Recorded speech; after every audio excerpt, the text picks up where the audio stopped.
विपक्ष के अविश्वास मत को विश्वास मत में बदलने के बाद अब मोदी सरकार पंडित नेहरू की एक बड़ी भूल को सुधारने की तैयारी में है।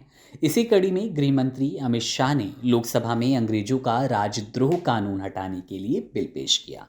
अगर ये बिल पहले लोकसभा और फिर राज्यसभा से पास हो जाता है तो राष्ट्रपति के हस्ताक्षर के बाद ये बिल कानून बनेगा। भारत में चल रहा राजद्रोह कानून पंडित नेहरू की गलतियों में से एक माना जाता है। अब इसे खत्म करने के लिए लंबे समय से कोशिश की जाती रही। हालांकि ऐसा नहीं था कि आज़ादी के ठीक बाद ये कानून भारत में लागू हुआ था।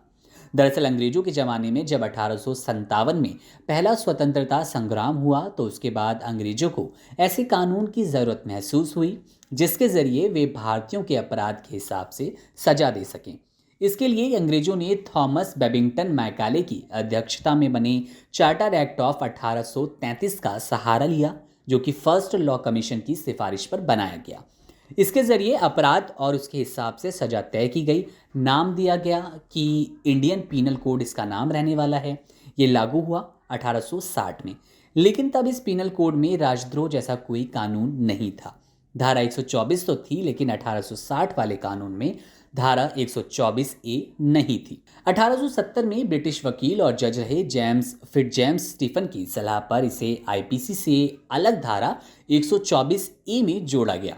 अंग्रेजों ने तर्क दिया कि गलती से ये कानून ओरिजिनल ड्राफ्ट में छूट गया था और हम अब इस गलती को सुधारने जा रहे हैं।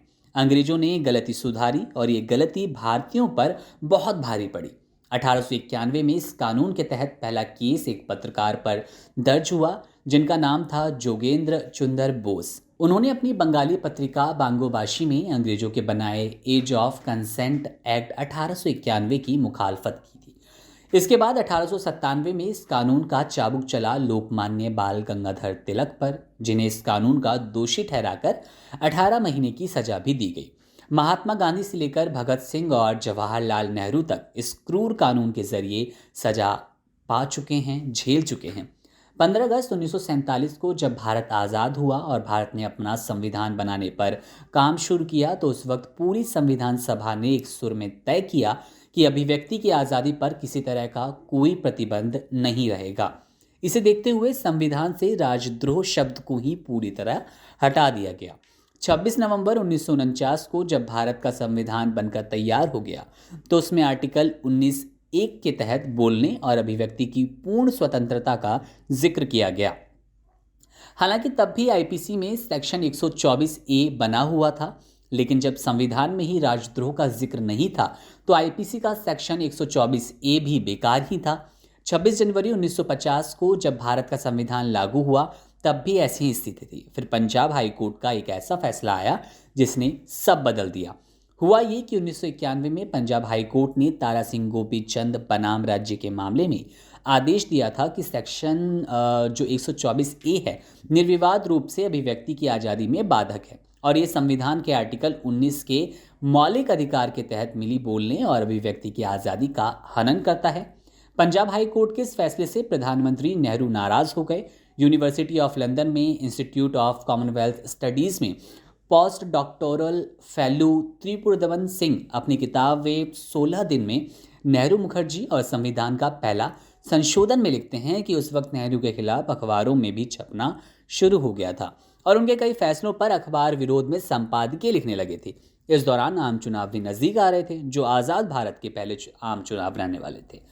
इन परिस्थितियों से निपटने की कोशिश के तहत जून 1951 में भारत का पहला संविधान संशोधन हुआ, जिसका प्रस्ताव खुद प्रधानमंत्री जवाहरलाल नेहरू ने ही पेश किया। 16 दिनों तक संसद में खूब बहस हुई, जिसके सबसे गर्मागर्म बहस प्रधानमंत्री नेहरू और विपक्ष नेता श्यामा प्रसाद मुखर्जी के बीच हुई। लेकिन जब वोटिंग की बारी आई तो पक्ष में 228 वोट पड़े, विपक्ष में 20 वोट पड़े और करीब 50 सांसद वोटिंग से गायब रहे। इस तरह भारत का पहला संविधान संशोधन लागू हुआ, जिसमें कई बड़े बदलाव हुए थे और इसके लिए संविधान विशेषज्ञ उपेंद्र नाथ बख्शी ने कहा था कि ये दूसरा संविधान है। संविधान संशोधन के जरिए सबसे बड़ा बदलाव हुआ था आर्टिकल 19(1) ए में। इसके साथ ही 19(2) को भी संविधान संशोधन के जरिए जोड़ा गया, जिसके जरिए अभिव्यक्ति की स्वतंत्रता को सीमित कर दिया गया और इसके साथ ही आईपीसी का सेक्शन 124 ए फिर से मान्य हो गया और फिर राजद्रोह अपराध बन गया। रही सही कसर इंदिरा गांधी ने 1974 में पूरी कर दी। उन्होंने 1898 का क्रिमिनल कोड ऑफ प्रोसीजर हटाकर कोड ऑफ क्रिमिनल प्रोसीजर 1973 लागू कर दिया। 1974 से लागू हुई इस सीआरपीसी के जरिए पुलिस को ये ताकत मिल गई कि बिना वारंट के भी पुलिस राजद्रोह के आरोपी को गिरफ्तार कर पाएगी। अब इस बीच सवाल बनता है कि क्या अब खत्म हो जाएगा राजद्रोह कानून? अब इस राजद्रोह कानून को खत्म करने के लिए खुद गृह मंत्री अमित शाह संसद में बिल लेकर आए। लोकसभा में अमित शाह ने भारतीय न्याय संहिता विधेयक 2023, भारतीय साक्ष्य विधेयक 2023 और भारतीय नागरिक सुरक्षा संहिता विधेयक को पेश किया। उन्होंने कहा, अगर 3 कानून बदल जाएंगे तो देश में आपराधिक न्याय प्रणाली में बड़ा बदलाव होगा।